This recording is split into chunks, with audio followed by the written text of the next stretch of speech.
Kita mungkin mengalami sebuah masalah sekarang ya. Kita perlu datang ke Tuhan Yesus.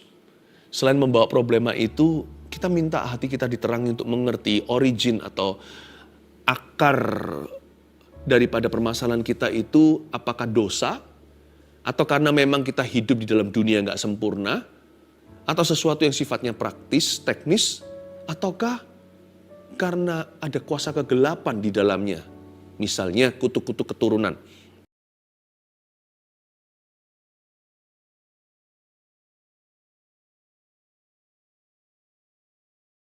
Terima kasih Tuhan, sampaikan sabdamu, urapi hambamu ya Tuhan, sembunyikan seperti biasanya di balik salibmu yang luar biasa. Dalam nama Yesus, amin. Praise the Lord, puji Tuhan.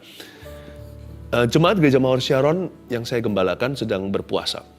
Berpuasa 21 hari di bulan Januari, berakhir nanti akhir bulan. Saya tahu puasa itu ada kuasanya ya. Bahkan ada kata-kata seperti ini kan, kata-kata Yesus jenis ini gak bisa diusir kecuali dengan berdoa dan berpuasa. Nah, kita akan pelajari hari ini. Ambil Alkitab dan catatan. Saya berikan judul, puasa untuk mengusir setan yang bandel. Ya, ada setan yang bandel, memang ada masalah yang tidak mau pergi. Siapa tahu di awal tahun ini kita masih membawa masalah lama. Berapa belenggu dari masa lalu. Atau rintangan-rintangan yang dari dulu kita tengking-tengking juga nggak pernah berhasil kita terobos. Nah, kita melihat sebuah prinsip kebenaran yang diajarkan oleh Yesus di Matius pasal yang ke-17. Sebenarnya yang diteladankan oleh Tuhan. Tuhan mengusir setan. Matius 17 ayat 14. Ini sebuah cerita tentang Yesus menyembuhkan seorang anak muda yang sakit ayan. Saya bacakan ya ayat 14. Ketika Yesus dan murid-muridnya kembali kepada orang banyak itu, datanglah seorang mendapatkan Yesus dan menyembah. Katanya, Tuhan, kasihanilah anakku. Ia sakit ayan dan sangat menderita. Ia sering jatuh ke dalam api dan juga sering ke dalam air. Ayat 14 itu mematahkan setiap keraguan bahwa Yesus adalah Tuhan. Yesus itu Tuhan. Makanya di sini dikatakan, datanglah seorang mendapatkan Yesus dan menyembah. Hanya Tuhanlah yang layak untuk disembah. Yesus tidak protes dan berkata jangan seperti malaikat-malaikat ketika tokoh Alkitab itu sujud menyembah karena mereka ketakutan. Mereka berkata jangan, karena aku adalah hamba seperti dirimu. Hanya dari dunia yang berbeda. Tapi kalau Yesus beda. Lanjutnya, katanya, kata Tuhan, kata orang itu, Tuhan kasihanilah anakku, ia sakit ayan. Dan ia sangat menderita. Nah, pertama-tama kita melihat dulu bahwa di dalam kosmos atau bumi, dunia, atmosfer, alam semesta ini ada juga tinggal roh-roh jahat. Memang tidak ditulis persisnya di kitab Matius, tetapi di Injil Markus, lalu Injil Lukas juga tercatat sebuah insiden yang sama. Di situ terang-terangan dikatakan bahwa setanlah yang membuat anak kecil ini jatuh ke dalam air dan juga ke dalam api. Ini manifestasi. Jadi khusus yang satu ini, sakit ayannya akibat ulah setan. Memang bukan semua ayan itu, bukan semua penyakit termasuk ayan itu selalu dari setan. Paham maksud saya? Bahwa tidak semua masalah itu diakibatkan roh-roh jahat. Tetapi yang pasti saya tahu, iblis pasti akan mengambil keuntungan dalam segala situasi yang menghimpitmu. Tapi nggak tentu dia adalah origin atau adalah akar permasalahannya. Tapi dalam kasus ini, jelas-jelas firman Tuhan berkata di dalam kitab Injil bahwa orang ini, anak muda ini, anak kecil ini sakit ayan karena sesuatu yang demonik. Sesuatu yang dari demon atau dari setan. Nah kalau yang seperti ini apalagi ya kan? Apa yang seperti ini kita harus perhatikan.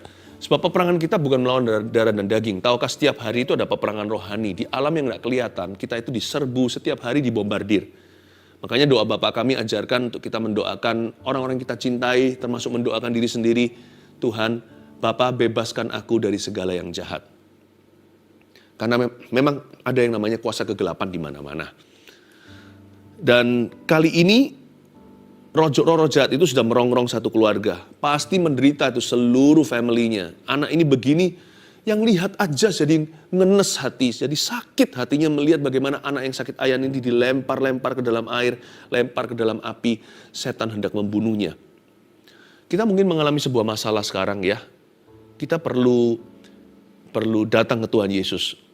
Selain membawa problema itu, kita minta hati kita diterangi untuk mengerti origin atau akar daripada permasalahan kita itu, apakah dosa, atau karena memang kita hidup di dalam dunia yang gak sempurna, atau sesuatu yang sifatnya praktis, teknis, ataukah karena ada kuasa kegelapan di dalamnya.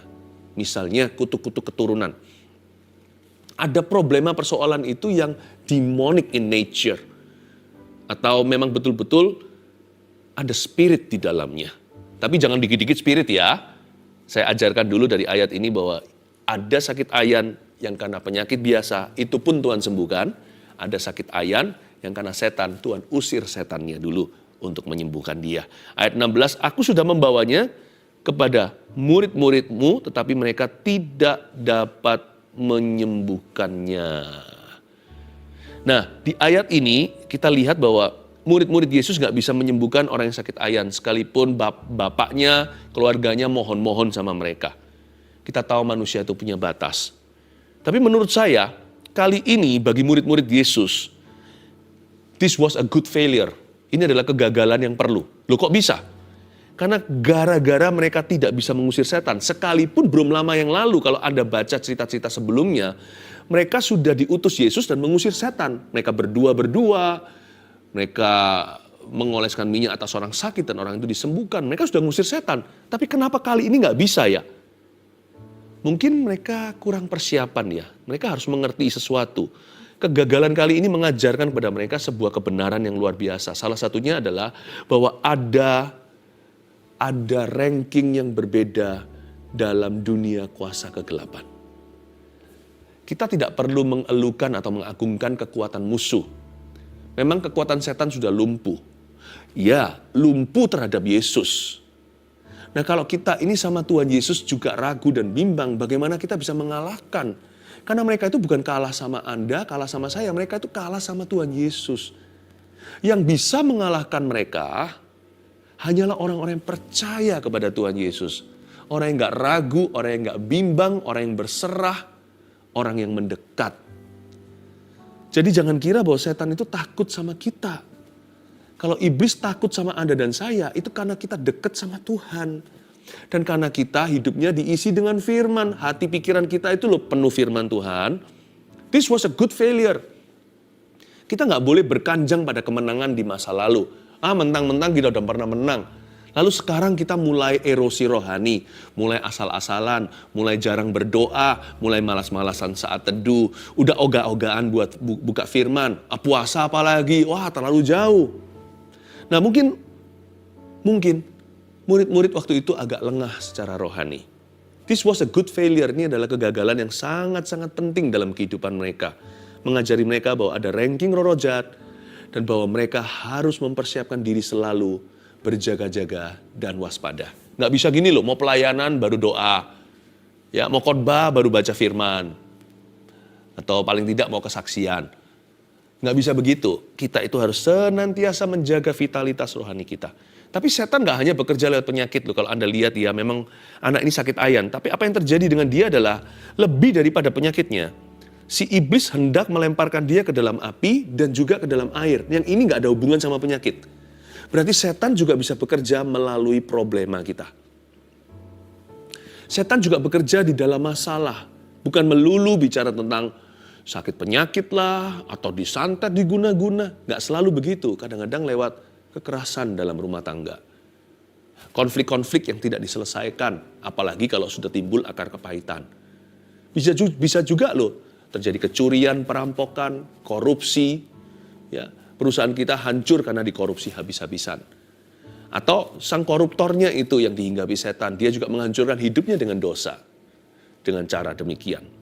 Nah, setan bisa bekerja bukan hanya lewat ayan, tapi juga lewat api, lewat air, lewat tekanan hidup, lewat persoalan. Bukan berarti semua persoalan dari setan. Kadang-kadang hanyalah gaya hidup. Seringkali yang namanya permasalahan yang kita seringkali tuding setan itu karena kita salah manajemen atau salah mengelola kasih karunia Allah dalam hidup kita. Kita asal-asalan dengan waktu, tidur sebentar lagi, ya kan? Lalu melipat tangan sebentar lagi kemiskinan menyerbu. Kenapa ya? Oh, ada kutuk kemiskinan. Jangan bilang kutuk jikalau sana malas-malasan. Tapi juga ada kutuk sebenarnya. Kalau Anda lihat ya, daerah-daerah yang kental dengan penyembahan berhala, coba lihat di sana itu banyak orang-orang yang entah itu gila, atau mereka itu sakit jiwa, atau daerah itu kering sekali. Orang yang peka merasakan datang ke sana aja, mungkin nggak pergi ke tempat itu, tapi mungkin pergi ke tempat dan di dekat sana ada depot atau apa, bisa merasakan tekanan. Ada sebuah pressure in the air. Seperti ada sebuah tekanan di udara. Ya ini bukan ngeroh atau merasa-rasa, tetapi orang yang peka juga bisa merasakannya. Misalkan juga di daerah itu seringkali kita melihat banyak sekali orang-orang yang banyak sekali pengemis, pemulungnya, banyak sekali kejadian-kejadian yang apes, kecelakaan, belum lagi seperti ada sebuah kutuk kemiskinan di daerah itu saja. Keluar dari sana hijau semua. Bisa jadi, tapi dibutuhkan pengujian yang lebih. Nggak bisa kita ambil konklusi ya. Tapi saya hanya ceritakan bahwa kasus-kasus demikian itu ada. Ayat 17. Maka kata Yesus, hai kamu angkatan yang tidak percaya dan yang sesat. Yesus marahi murid-muridnya. Berapa lama lagi aku harus tinggal di antara kamu? Berapa lama lagi aku harus sabar terhadap kamu? Bawalah anak itu kemari. Wah, Tuhan marah. Tuhan bukan marah pada anak yang kesurupan. Tuhan bukan marah sama papanya, kenapa kok anakmu bisa disurupi. Tuhan marahi. Tuhan gak emosi ya. Tuhan hanya tegur dengan keras dan tegas. Tuhan menegur murid-muridnya. Hai kamu angkatan yang tidak percaya dan sesat. Itu ditujukan kepada murid-murid Yesus. Berapa lama lagi aku harus tinggal di antara kamu? Mengapa begitu? Karena ini, waktu Yesus ngomong begini itu sudah menjelang akhir pelayanannya di bumi. Sebelum Yesus naik ke kayu salib dan mati. Nah ini menjelang akhir ministrinya 3,5 tahun itu, sebelum Yesus mati dan bangkit lalu naik ke sorga, Yesus berkata, loh aku harus berapa lama lagi sama kalian? Sudah aku ajari siang dan malam, sudah aku teladankan, sudah melihat contoh, aku demonstrasikan. Kok nggak belajar-belajar ya? Kok nggak kunjung percaya? Berapa lama lagi aku harus sabar sama kamu? Langsung Yesus berkata, bawa anak itu kemari. Dengan keras Yesus menegur dia ayat 18. Lalu keluarlah setan itu daripadanya. Seketika loh. Hanya dengan satu kata. Lalu keluarlah setan itu daripadanya dan anak itu pun sembuh seketika itu juga. Dia tak pernah gagal karena dia Allah. Dia tak pernah lalai. Dia jamin firman-Nya, sebab dia Allah, Raja segala raja, kekuatanku, perisaiku dan gunung batuku. Bersoraklah, puji sembah dia, Yesusku Allah perkasa, Yesusku Allah mulia, Yesusku Allah pemenang, Yesus Raja.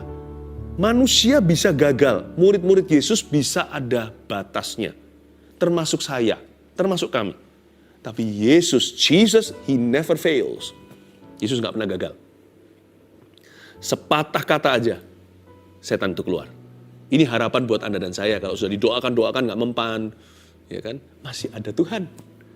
Meskipun melalui doa orang lain, tetapi bisa juga kita datang langsung loh. Kedua-duanya perlu, kita saling mendoakan. Tapi jangan lupa loh, kalau manusia gak bisa, bypass mereka. Sebut nama Yesus dengan hati tulus. In Jesus name, dalam nama Yesus. Sesuatu akan terjadi. Dan harus tegas hati. Oh iya, baru beberapa hari yang lalu saya mimpi. Waktu saya mimpi ya, saya pagi hari langsung bangun dalam kondisi, saya sadar saya sedang berbahasa roh atau berbahasa lidah. Dalam mimpi saya melihat seorang kesurupan setan di depan saya. Lalu saya tengkingnya itu asal-asalan atau saya tegur setan itu dan suruh keluar itu dengan tidak tegas. Saya berkata, ayolah sudah kamu keluar aja. Seperti sebuah saran. Wah, setan itu malah menyebar dan merajalela dalam tubuh orang itu dan sekelilingnya. Lalu dalam mimpi yang sama itu saya sadar, loh kok begini ya saya tengking dengan keras. Dalam nama Yesus dengan segenap kepercayaan saya kumpulkan dalam hati saya. Saya ingat-ingat firman Tuhan tentang kemerdekaan. Saya tengking dan tegur dia dengan satu kata. Dan waktu itu saya berbahasa roh dulu. Saya berbahasa roh untuk meneguhkan, menguatkan iman saya. Alangkah baiknya kita berbahasa lidah waktu kita saat teduh. Nanti waktu beraksi nolong orang, udah gak perlu lagi kita masuk ke ruang doa kita. langsung kita bisa berkuasa bersama dengan Tuhan. Karena nama Yesus itu di atas segala nama. Nah, waktu saya berbahasa roh di dalam mimpi saya berbahasa lidah itu, ternyata saya berbahasa roh sungguhan waktu saya bangun atau terjaga. Itu saya lihat roh-roh jahatnya itu seperti ngumpul jadi satu lingkar kecil di dalam tubuh orang itu. Langsung saya perintahkan dia langsung keluar dari kerongkongannya atau dari mulutnya. Nah, waktu itu saya tersadarkan. Waktu saya tersadarkan, persis ketika dalam mimpi itu saya tumpang tangan lagi kepada orang tersebut yang tadinya kesurupan agar dia dipenuhi oleh Roh Kudus dan segera orang itu bernubuat. Mimpi itu mengajarkan kepada saya seperti Yesus. Dengan keras Yesus menegur dia. Yesus menegur setan itu dengan keras. Mau legion kayak mau Lucifer, gak usah kita cari tahu. Gak usah penasaran, curious, ingin tahu lebih siapa di sebelah situ. Gak usah lah. Kita gak usah kenalan sama si jahat. Kita kenal Yesus saja cukup. Kita lawan dia dengan iman yang teguh. Ya.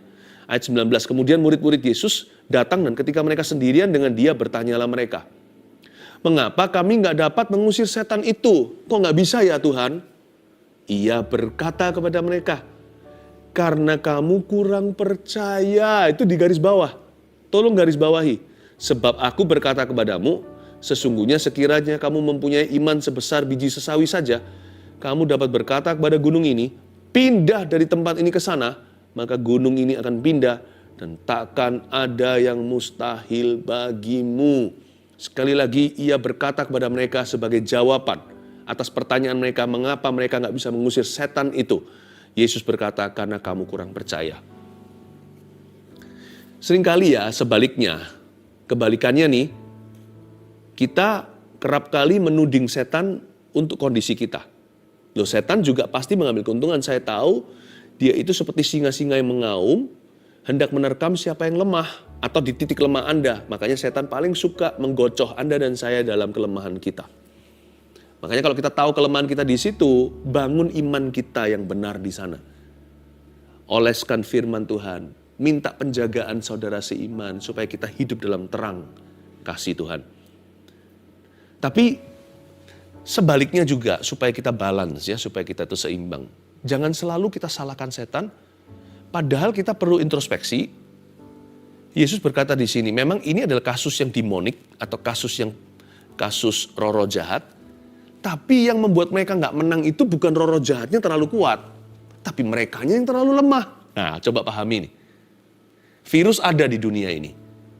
Tapi ada orang yang kena flu, ada yang enggak. Karena yang satunya itu lemah tubuh. Yang satunya lagi itu kuat sekali imun sistemnya atau kekebalan tubuhnya. Itu bukan hanya masalahnya virus saja, tetapi juga orang tersebut sedang tidak sehat, mungkin gaya hidupnya kurang sehat. Mungkin dia nggak menjaga kesehatan. Jadi kalau kita mau sungguh-sungguh sehat, jangan hanya lawan virus, tapi kita juga harus olahraga, makan sehat, hidup teratur.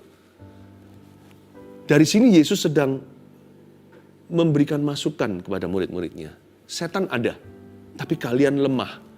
Kenapa kamu tidak bisa mengusir mereka? Bukan karena setan itu kuat, tapi karena kamu kurang percaya.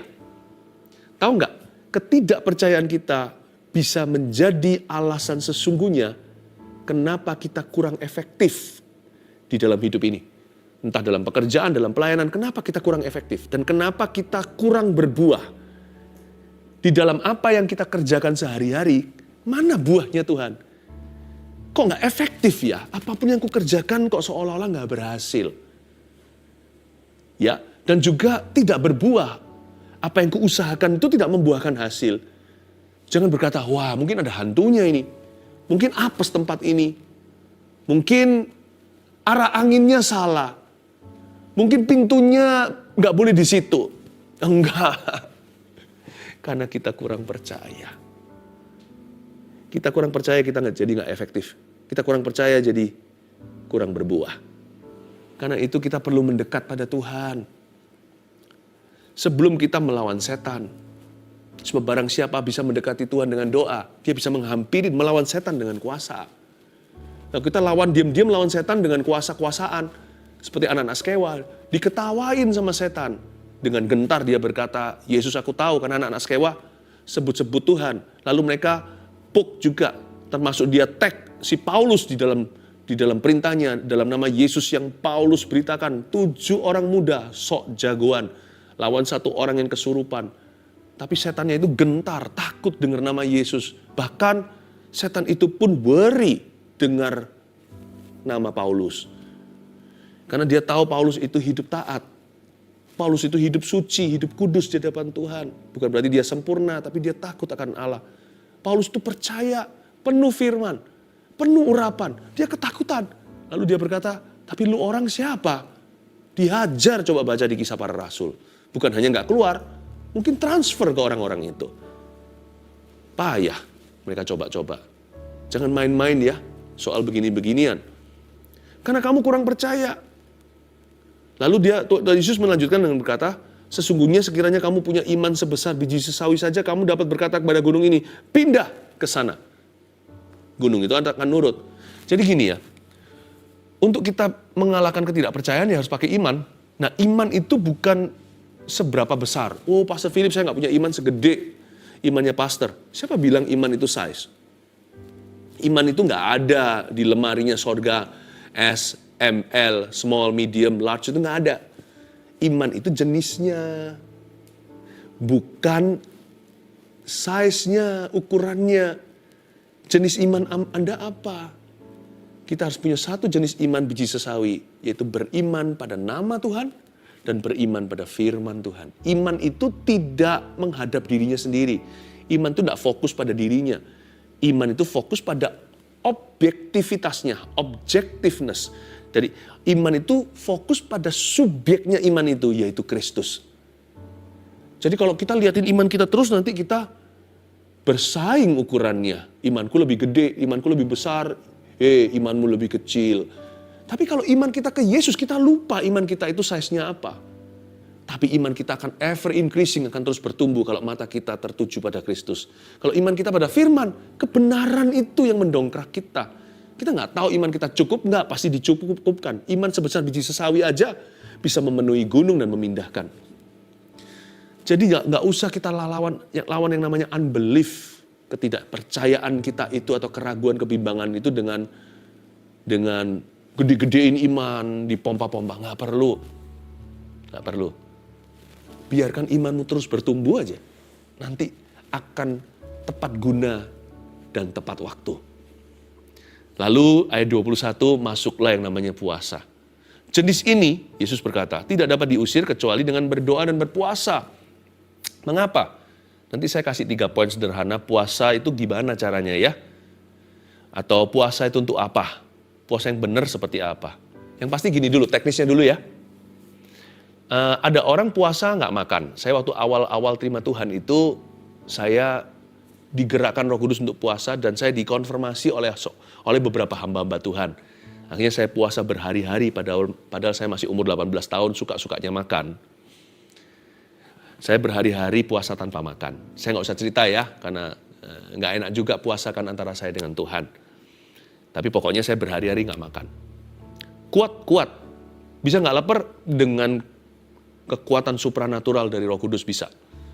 Tapi mungkin puasa yang lebih lumrah-lumrah, normal-normal untuk orang-orang apalagi yang pemula. Puasa itu lebih dari nggak makan sih. Puasa itu arti atau maknanya. Nanti saya akan kasih makna artinya mengapa. Tapi cara puasanya banyak orang tanya, simpel-simpel aja. Ada orang yang puasa, ya kan, puasa begini, dia itu puasa nggak makan seharian, lalu bukanya malam hari. Ya kan, ada agama-agama lain, kepercayaan lain juga puasanya beda-beda. Yang membedakan kita dengan mereka bukan cara berpuasanya, tapi maknanya. Kalau kita kan ada Kristus di tengah-tengah dan di atasnya. Tapi caranya juga oke gitu, kita nggak makan seharian misalkan. Lalu setiap malam kita buka puasa.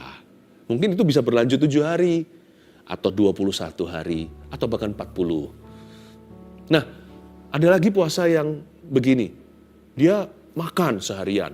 Karena dia kerja kan ngantor, tapi nanti waktu di rumah dia sudah rileks, bisa doa.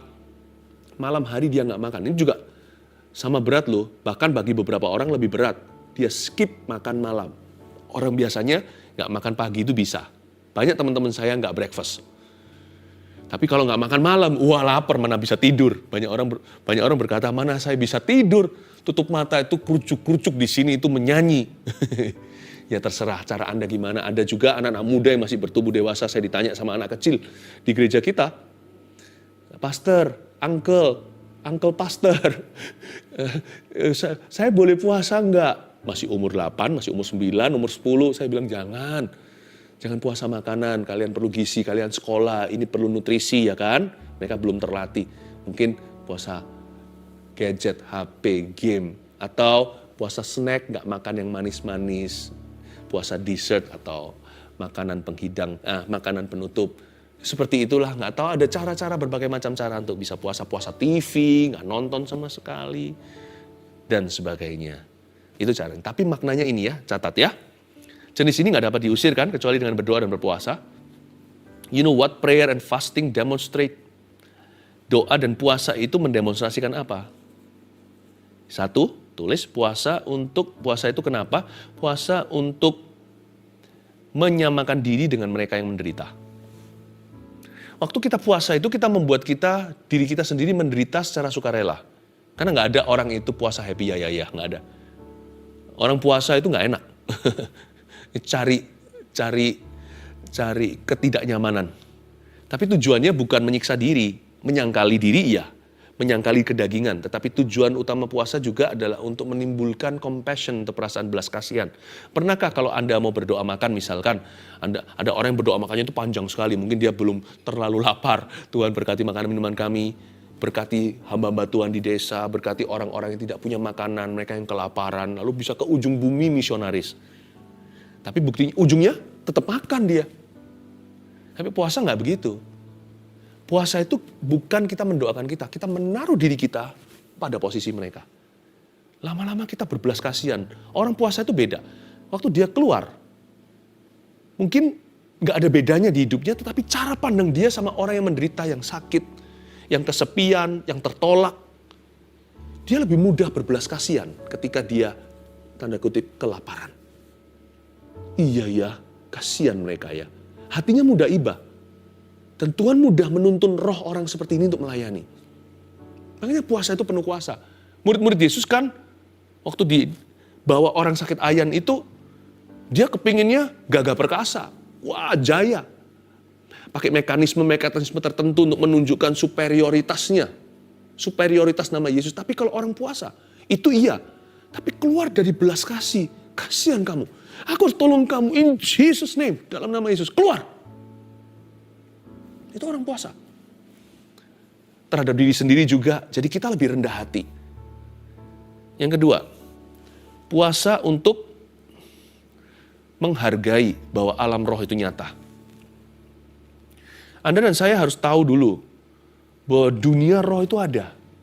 Baik itu roh suci dan para malaikat Tuhan maupun roh-roh jahat, iblis, dan malaikat-malaikat yang jatuh.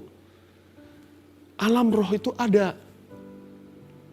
Saya tidak berkata kita menghargai roh-roh jahat, bukan. Tapi kita harus hargai bahwa alam roh itu nyata. Jangan kita hanya pakai teori atau teori agama. Gampang sekali seperti anak sekewa. Kita pakai apa yang kita lihat pada Paulus atau siapa. Atau kita tahu dari firman, kita praktekkan gitu mentah-mentahan. Tapi kita sendiri nggak surrender to Jesus. Kita sendiri tidak berserah penuh pada Tuhan. Alias coba-coba. Puasa itu membuat kita menghargai dulu, respect. In fact, bahkan kita perlu respect our enemy. Ya, kita tidak, Anda dan saya kita harus tegas terhadap roh jahat. Dan mereka itu roh najis, tidak perlu diajak bicara. Kuasa kegelapan jangan kita cari tahu, nggak usah kenalan. Respect itu maksudnya bukan berteman. Respect itu maksudnya kita harus tahu bahwa mereka juga punya kuasa, tapi kuasa mereka telah dikalahkan. Tapi kalau kita itu hanya main-main, Tuhan juga nggak akan lindungi kita. Tapi kalau kita penuh dengan purpose dan tujuan, baru di situ ada urapan. Jadi saya nggak diam-diam kita harus cari penyakit, pergi ke tempat mana, ayo kita sok jago, lalu tenging sana, tenging sini, ke tempat angker. Kecuali kalau di tempat angker itu adalah rumah yang harus dihuni oleh seseorang. Atau di situ ada seseorang yang ditawan, ada seorang manusia yang sedang diganggu, ada sebuah keluarga yang ketakutan. Saya nggak pergi ke hutan belantara mana, ke padang pasir mana, cari-cari setan untuk lawan. Enggak. Tapi kita ini punya mandat untuk melepaskan tawanan. Kita respect alam itu ada. Dan kita tahu bahwa kita punya misi. Bukan untuk gaya-gayaan, tapi demi sebuah tujuan penyelamatan. Tapi orang yang berkata, seperti di Alkitab katakan, mereka minum racun maut pun mereka tidak akan dapat celaka. Bukan berarti keluar sana cari racun. Tapi kalau kita sedang dalam tugas misi kita, kita diracuni, Tuhan memberi kita kekebalan dan perlindungan. Yang ketiga, puasa itu untuk meningkatkan ketergantungan pada Tuhan.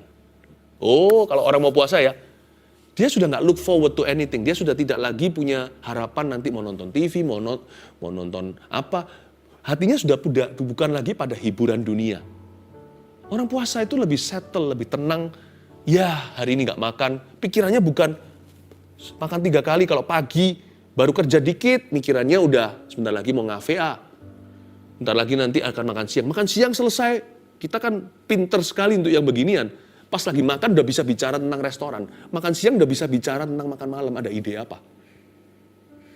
Kita itu hanya seperti kutu loncat yang loncat dari satu mil ke mil yang berikutnya. Satu hidangan ke hidangan berikutnya.